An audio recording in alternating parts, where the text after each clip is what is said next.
Appreciate you streaming in with us here on Birds 365. We also appreciate Eric Edholm popping in with us to shoot the breeze about football on this Football Friday. Good to see you. Appreciate your jumping in. Here's where I want to start with you. Sure. We get a lot of this here in Philadelphia. The Eagles got screwed. The NFL has got an issue with the Eagles. Eagles have to open the disgrace that the Eagles have to open up on the road after going to the Super Bowl. The NFL is maybe because it's New York and they want to protect those stinking Giants. Every single year we hear complaints about disrespect. And I'm sure they're getting it in other towns. We just deal with the Philadelphia aspect of it. Who, according to you, actually has a leg to stand on? Who got screwed by the NFL schedule? What team absolutely took it where the sun doesn't shine by the schedule makers up there in New York? You're going to be surprised when I say this, but it's actually the team the Eagles play in week 1, I believe, right? New England. I mean, I thought the Patriots schedule, first of all, we've known the opponents for months, so we've obviously had time to dissect who they're playing, and it's just a matter of the order and when the bye week comes. Logistics, I call it. We celebrate logistics. Beautiful way to sum it up. Everyone knows what you mean, right? When I saw their schedule, I thought, okay, a little bit of a favorable opening. Of course, Tom Brady will be there. It'll be a big show and all that stuff. Tickets are hard to come by and all that already. But I mean, I just look at their schedule and it's murder's row, one haymaker after another. And I knew who they were going to play. I knew it was a tough schedule. It was even harder than I imagined when I saw it. So I don't know if the Eagles got screwed. I do know that you'd like to think that a team that came within an eyelash of winning a Super Bowl could get a home opener, but I suspect by week 2, all that will be water under the bridge. Yeah, I mean, you could argue week 2, the home opener Thursday night, you're forcing a team to go on the road 4 days later. You're at home, and we all know how difficult. To me, that's the easiest part of the schedule, week 2 for the Eagles. That's a gimme. Minnesota has come in here and collapsed in the past. They're not going to be able to deal with that situation. So from that standpoint, I say that's really, really good. I noticed as you're breaking down the 10 toughest schedules, you didn't even have the Eagles in the top 10. And I applaud you for that because you went a little bit deeper. I can't stand these strength of schedule things, Eric. They're not perfect. Yes. No. But, if you look at the context, and I think the Eagles got a little break from this perspective. I think the early part of their schedule is the soft part. They have a lot of change, a lot of attrition, not only with free agency, but on the coaching staff. Sure. And they get a chance to work out the kinks when the tough stuff comes later. I think that's a positive. I do too. I mean, if you think about it as, first of all, Vikings, the team they beat pretty handily last year, early, I think maybe in the same slot, right? It was early in the home opener, yeah. Oh, that's what it was. Destroyed them. Yeah. So not only that, Patriots, I mean, even in the emotional environment, they still have a lot to prove. Yeah. You've got Mac Jones with a new coordinator. Game 3, we don't know who the Bucs starter is going to be. Let's say it's Baker Mayfield. I believe they have Commanders in week 4. Again, what's the situation there? I couldn't tell you. Sam Howell, Rams. Yeah, Rams. I think if they're not, New England will be tough at New England, as you mentioned, on the road. Same thing happened last year. They were at Detroit. Right. And that's a really tough environment to go on the road for any home opener. Yep. But if you can kind of out-talent New England, which they might, all of a sudden you can start talking about 5-0 until you get to Aaron Rodgers in the Jets, which might be a tough game. That's the first sort of milepost, I think you say, of the season. Not to say they couldn't, obviously they could lose the opener, could they lose to the Vikings? Of course they could, right? It was a 13-win team last year, right? I'm sure there's one other. I think the Commanders defense is pretty good. They beat them last year. So let's just say 4-1 or 5-0 at that first, kind of mile marker there, which is that Jets game in New York. That's going to be, I think, a real test. If it's anything worse than that, then we can throw up some red flags and get a little bit worried. Hey, what's going on? Is there an injury? Are there other factors? The coordinator's not settling in, But I would imagine that it would be, a pretty good sign. I think to be what do we say? 5 games? Yeah, 4-1 or 5-0 at that before that Jets game. And, oh, by the way, I think an underrated part of the Eagles' schedule is after that very difficult, borderline gauntlet run they have to go through in the middle of the season, finish out at home Giants, beat them 3 times last year. That's right. At home Arizona, the Jonathan Gannon Foo Fest returned to Philadelphia, and then at the Giants, who you own. You will have beaten them 4 times in 2 years. By the time we get to the last game of the season, if you're in a dogfight with San Francisco for the best overall record in the NFC, that's an easier finish than the 49ers have left. So, yeah, the whole Eagles have been disrespected by the schedule thing. Doesn't hold water. Agree on that front. All right, another Eagle/Philadelphia thing that John and I talk about from time to time. The fan base likes to get their hands, or at least wishes they get their hands, on every star disgruntled player out there. If a guy is not happy, why don't we get him? We can get him. We can put him. And I give them credit. They didn't do it this week with Davante Adams. He kind of came out and hinted that, I don't know about our offense. And his boy walked out of town to go be the quarterback of the Saints.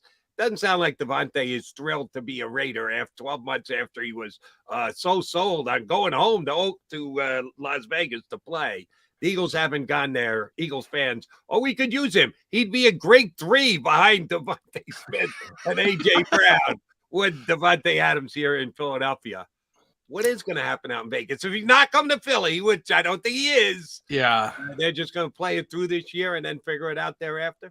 This is the problem with having a good general manager, right? You assume they can work their magic. Anybody. Every single time. How is the best? I would say, Eric, I say every name that comes out there, no matter who does it, you guys at NFL.com, everywhere, ESPN, ... and the Eagles. Everybody says that's how they write it. And they say, who's going to be interested, ... and the Eagles. This is funny because I'm a Mizzou sports fan and I'm watching feverishly over to see who the final basketball recruit is. And we've gone through the same thing with the Arkansas. Arkansas has been connected to every single transfer this entire offseason, every recruit, every high school recruit. So believe me, I understand the correlation there. But yeah, I don't know what's going to happen there. I mean, obviously, the Raiders paid a hefty price to get him 2 first-round picks.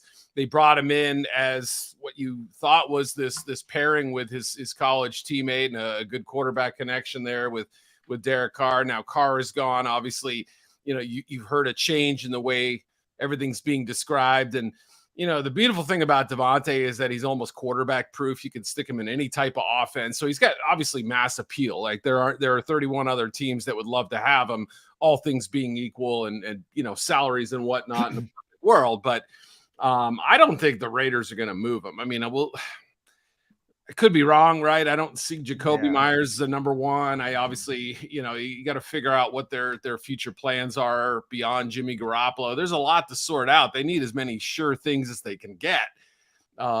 This wouldn't be the first time I think that a player spoke ill words about Josh McDaniels. I'm pretty sure he's used to it at this point. So we'll see. It's also one of those slow news cycles where we glom onto these sorts of things and say, this is a bigger deal than it is. I mean, maybe it is, maybe it isn't. What if they start out with a hot start? Who knows? Yeah.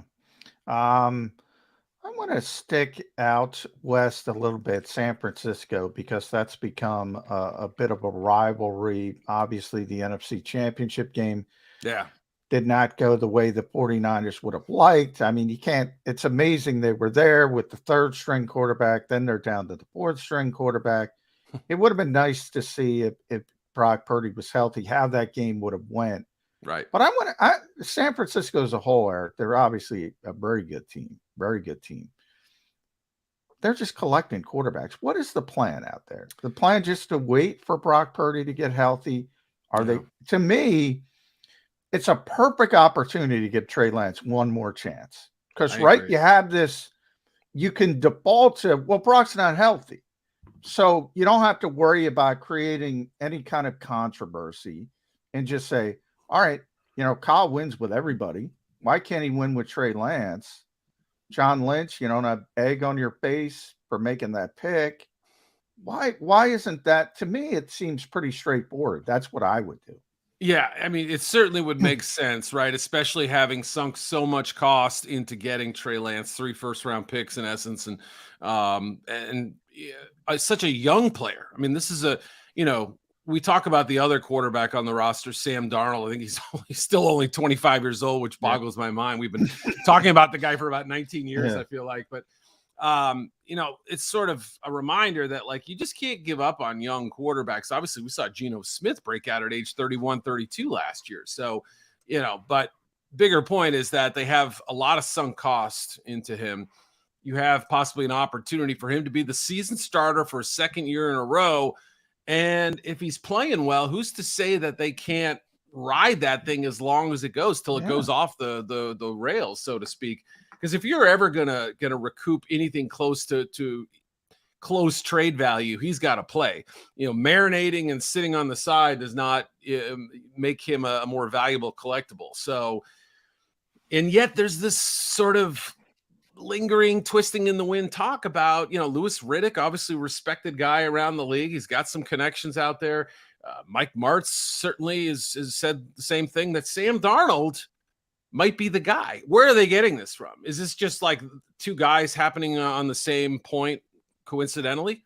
Maybe. I don't know how much those guys know each other, but could it be that the 49ers are maybe leaking this out? I don't know why they would, but it's fascinating to me that, I mean, first of all, Darnold signed quickly, and I was surprised. 55-game starter, played pretty well at the end of last year. Picked San Francisco, was like, oh, okay.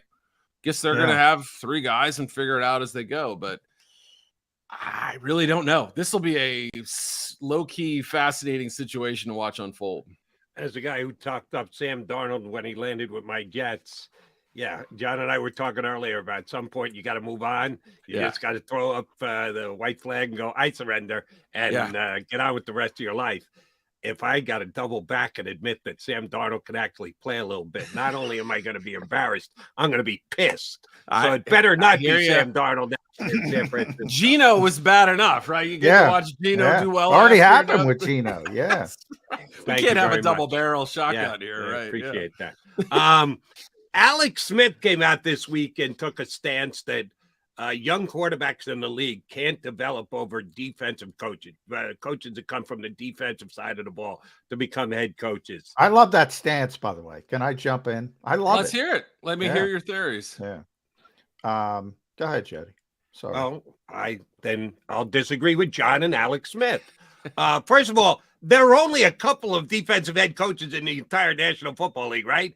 It's at least 2/3, 1/3 offensive coaches over defenses. I think the split is probably more than that. I didn't line them all up and do the math, but what do you got, about 6 or 7 defensive coaches and 24, 25 offensive coaches? So we're looking at a small sample size to begin with. And then, oh, by the way, in that sample size is John Harbaugh, defensive coach.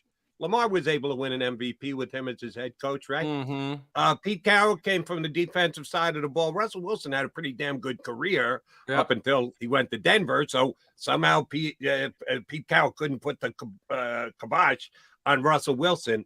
And there was one other guy. McDermott up in Buffalo. Somehow Josh Allen, who people said after his first year, oh God, this guy's never going to be a quarterback. He can't throw the ball. He's completely inaccurate, has become one of the best quarterbacks in the NFL. Right. So other than those 3 out of the 7 or 8 that there are overall, that goes to prove the point that Alex Smith and John McMullen are trying to make. Well, all right, let me defend mine, then you jump in there. Yeah. All those guys are CEO coaches, number one. So you got to get the hell out of the way. I don't remember either Alex Smith or you qualifying defensive coaches. I'm saying Alex, I can't speak for Alex. Hopefully we'll get him on the show. He can talk for himself. I'm speaking for myself. They're CEO coaches. So number one, you got to get out of the way. Mike Zimmer, who I had a ton of respect for, and had a great little run. But then it just got overbearing, right? And he had a good quarterback and a veteran quarterback, and he didn't like him, and it was just a disaster. If you step out of the way, there's a lot of ways. Not a CEO coach? No. He called the plays on offense? No, defense. He's a defensive guy. That doesn't mean but he meddled in the offense. He told the 97 coordinators, whether it was Pat Shermer or Clint Kubiak, or they had a different coordinator every year. Part of the reason why is because they couldn't get along with Mike Zimmer and they wanted to get the hell out of there. He was always meddling in it. But get to the larger point, and it's mainly with me, Eric, with younger quarterbacks. And I look at Justin Fields in Chicago. Like, to me, tremendous talent. That's a terrible situation for me. And even though it's not fair, and I feel bad for defensive guys. I do. But in the modern NFL, if somebody's giving me $6 billion, and please, if you want to give me $6 billion, please do. And I had a team, I'm hiring an offensive guy every single time in this modern NFL. That's kind of where I am. I see both sides of it, right? I mean, I realize that, you know, it's hard to judge these things in a vacuum, right? Is how much say does the offensive coordinator have? Is the defensive minded coach completely hands off, or are they part of, you know, the game design? Obviously they're intrinsically involved, right? I mean, they're going to be the ones who are making the aggressive calls or the passive calls on offense and whether to go for it, things like that. So, you know, I mean, we're talking about developing quarterbacks, though. I think a lot of that is done by the quarterback coach, the offensive coordinator. I get the thinking there, absolutely. But, you know, what if, you know, we start seeing a rash of defensive coaches have success in the league, and it's, you know, it's not shocking to think that when the league swings one way, it's going to pendulum back the other way. And I assume that in 10 years, it's going to happen the same way. So, you know, obviously Brandon Staley, you know, his own errors have been his own, but Justin Herbert hasn't been held back, I wouldn't say, by Brandon Staley. You brought up McDermott as well. And I thought McDermott's biggest issue was time clock stuff and game management issues early in his career. Yeah. Well, you can go back. He inherited that from Andy Reid. Because I'm sure time clock issues too. When I know we don't even talk about that anymore. Andy's sort of figured it out, I think. But anyway, I don't know. He did. I'm a little ambivalent on the whole idea. I think I would try to get the best coach who can handle, who can wear a lot of hats and also manage a large group of people and also gets the big picture. Well, Jody brings up an interesting point. I'm a big CEO coach guy, so I'd rather have a CEO defensive minded coach than a guy getting mucked up in play calling. Like Kyle Shanahan. I don't think there's a better play caller in football, Eric, than Kyle Shanahan. I don't think there is. But man, you talked about game management, time management. He gets mucked down. He makes some serious mistakes when it comes to managing the game. And that's because he's so hyper focused, I think, on the play calling, which is brilliant, but there's a give and take there. Yeah. It ruined Matt Nagy in Chicago, I thought. You know, it was like this obsession almost with this his Denny's menu, right? Like that was the center of his universe. And again, I'm not trying to pick on Matt. I just know it from experience and talking to guys here in Chicago. And you know, he had a room in his basement, and God bless him. Like, this is a cool thing. I'm sure his kids loved it, but he had his play calling sheets as wallpaper in his room. And it almost, to me, sort of symbolized that he was he was hired for his play calling prowess. When that didn't work and he had to give that up, he had no idea how to be a head coach. I don't mean like he was a terrible coach. I just mean he didn't know how to be the captain. You know, and that was what his downfall. I think he's a good football coach. I just think he learned some tough lessons in Chicago, and he's just an example of a lot of guys. You know, I'll be, you know, fascinated to see how Jonathan Gannon does in Arizona, because so far I don't get the feeling this is it has not been good. It has not been good. If you don't have the Willies already, and again, I know the Cardinals fans are probably thinking, well, we're going to get, you know, Caleb Williams next year or whatever, but if you're not concerned already about this guy, having seen what happened in Philly as far as some of his interactions, and then also what's gone down in the before we've ever had a training camp practice, I don't know. Well, dealing with the media, it's all part of the job. Yes, I'm sure, Eric. You know, I've been covering this league for a long time, and the one thing every coach says, they're all different people, right? They're come from different, we're just talking about offense, defense, but the one thing they all say is, boy, I didn't know how much other stuff I had to deal with as a head coach and you're away from football. Every single one of them. Every single one of them. And that's where JG, who people know I like personally, he's been bad at. He's been bad at the other stuff. I think he's a good coach, but of course he wouldn't get to this level if he wasn't, right? Yeah. But it's the delegation, it's the handling of, the buck stops with me attitude, and knowing when to place the blame elsewhere, knowing when to shoulder the blame. I mean, it's all these things that it's a delicate, complex puzzle that you have to put together. It's like building a ship in a bottle. You don't figure it out till you've crashed about 15 times. So, we'll see. Yeah. My point is, y'all take Matt Eberflus over Adam Gase every day of the week and twice on Sundays. Just because you come from one side of the ball doesn't mean you're going to be successful. Well, yeah, good point. Because I don't know if I can name. Gee, that's an interesting question. The two most overmatched first-time head coaches, Eric, Adam Gase, Josh McDaniels. Forget about it. Gase wasn't a first time. He was a second time when he went up and butchered my New York Jets. Well, he had already been the Dolphin coach, and they hired his ass, and he sucked in New York. I didn't mean the Jets part. The Jets are even worse because they hired him after he proved. Yes, shame on you, right? Yes, exactly right. That's why I'll take Robert Saleh, even if he's a defensive guy. I guarantee he's better than Adam Gase. Yeah. Well, I'm not going to argue that. I can't. I don't have a crutch to stand on there. Not on that one. All right, Eric, let me ask you a question. This might be a tough one for you to answer. We had the whole schedule reveal, and I thought it was hysterical. Not you guys probably didn't, but they usually promo it like 3 weeks out. All day, NFL Network, blah, blah, blah, blah, blah. Pick by pick analysis of everything. They didn't get it done till like Sunday, before the Thursday draft. They were still working on it within days of the draft, but they got it on and you had your whole day there. And as usual, the NFL Network did a really nice job.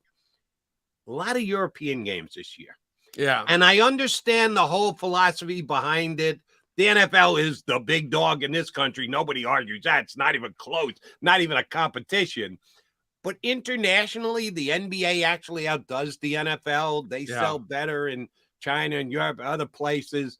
The NFL trying to play a little bit of catch up. Are they overdoing it a little bit? Are they saying, everybody here in America just going to put the game on at 9:30 Eastern, which means it's 6:30 for the West Coast guys. Good luck getting up at 6:30 to watch your fantasy guy play in the first game of the day. Are they? Is the pile of money that they have here in America not enough, or is Roger Goodell just doing what he's got to do to broaden his game no matter what?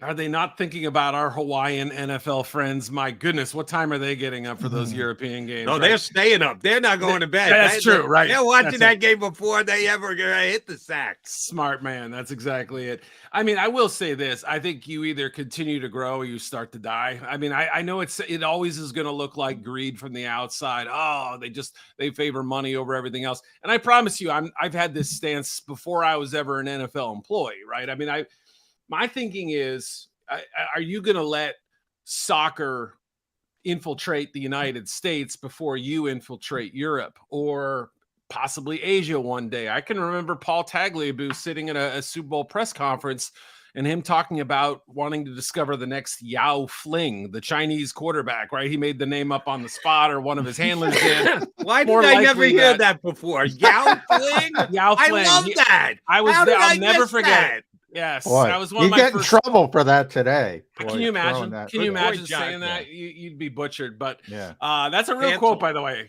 Look that one up. But I remember him talking about wanting to go into Asia, almost 20 years ago now. And that may be a little more complex now, politically speaking. But from, expanding is the natural growth, especially Germany. Germany felt like kind of the hidden motherlode.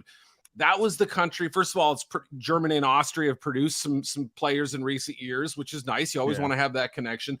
Beyond that, there just seem to be a lot of American football fans over there. So they love their soccer. They're fascinated by American football. Why not get a foothold there? And we've got London with the standing games there every single year. Maybe the next one's Paris. I don't know, right? I mean, obviously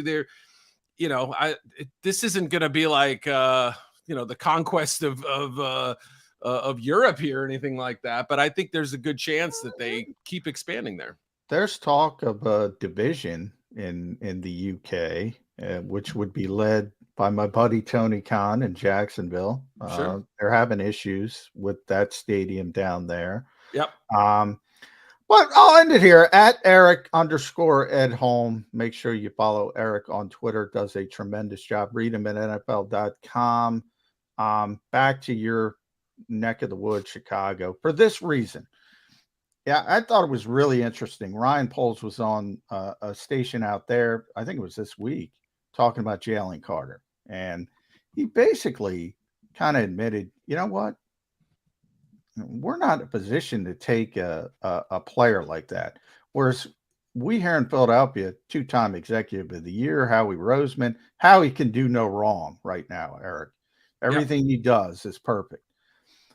I maintain Howie's very good at his job, but I maintain that rope that he has gives him such an advantage over other GMs in this league who can't simply do. And I thought Ryan was very honest. He basically admitted, I can't take that kid. How big of an advantage do you think that is? Quick. First of all, I think you're 100% spot on. And this is the point I've been making since the night of the first round. I thought I had mocked the Bears to take Carter because I knew they knew he was a special player. I didn't know what they knew about him character-wise. I didn't know how they felt about him, I should say.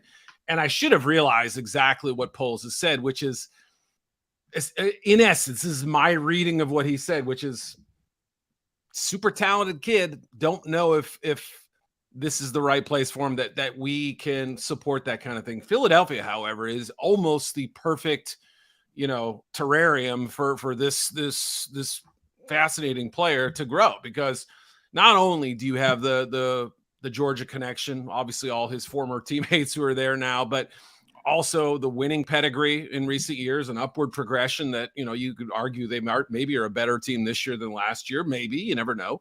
But also the fact that they had the extra first-round pick to do so. You have Fletcher Cox there in a mentor year, possibly the final year, a bridge year, whatever you want to call it. Surrounded by talent, the expectations football-wise can be managed. You can keep a close eye on him in terms of, hey, how is he interacting with teammates? Is there any concern off the field? Is there anything else we have to know about? It's the perfect team for him to go to. I mean, obviously you take a great team and a great player and say, they're made for each other. That's not what I'm saying here. I'm saying this unique situation with this player and this unusual situation with this team are perfectly married because of the success one has had and the questions and the risks that the other one carries. And if he fails, the team's still going to be fine. It's still going to be really good. They're not going to fail because of Jalen Carter. I couldn't agree more. All right, last one for me, Our team, Jalen Hurts and the Philadelphia Eagles, got the quarterback dominoes falling. They got their deal done first. Not shortly thereafter, Lamar Jackson, finally. No movement whatsoever, bad-mouthed back and forth, no agent, how difficult it is. Oh, all of a sudden, when Jalen Hurts got done, they got the Lamar Jackson deal done. Now we've had a little bit of a time lag, and we expected dominoes to fall. At least there's some chatter about Burrow and the Bengals talking and working toward a deal. Does it or doesn't it get done before the first Bengal game of the season? 100% it gets done. I think the Bengals are extremely lucky to have Joe Burrow. Number one, also having the poor season they did in the year that he broke out. I mean, you never could have expected these two things to align the way they did.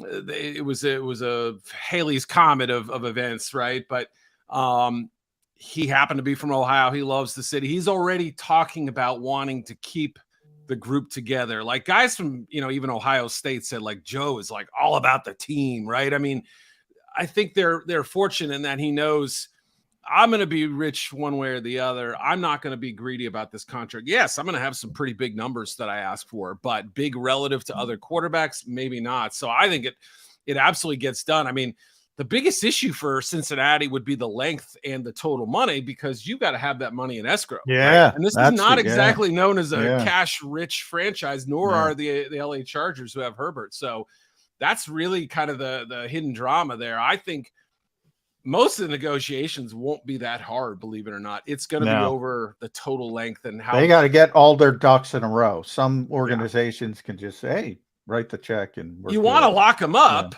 Yeah. You'd love to do a Mahomes deal, but you can't. They don't have that money, I don't think. I can guarantee you, Eric Edholm, the first guy in this, by the way, is show number 531. John and I have done 531 episodes of Birds 365. Eric Edholm, the first one to ever use the word terrarium. Nice. Never been used before on Birds 365. That's why he's special. I had a joke in college. The only word I didn't use in my final exams was motorcade. So that's the same. It works exactly well here, right? Yeah. They'll have a motorcade going down the main drag in Cincinnati when they get Joe Burrow signed. Say we got it in for today's show. Eric, always fun. Appreciate your jumping on with us. We'll get you back up again. Have a great weekend, you guys. Thank you. Eric Edholm from NFL.com, formerly of Yahoo.com. He jumped to the mothership this offseason. Does a great job covering the league. All right, Mac and Mac coming back. We got to put a bow on the show. Stay right here on Birds. Do you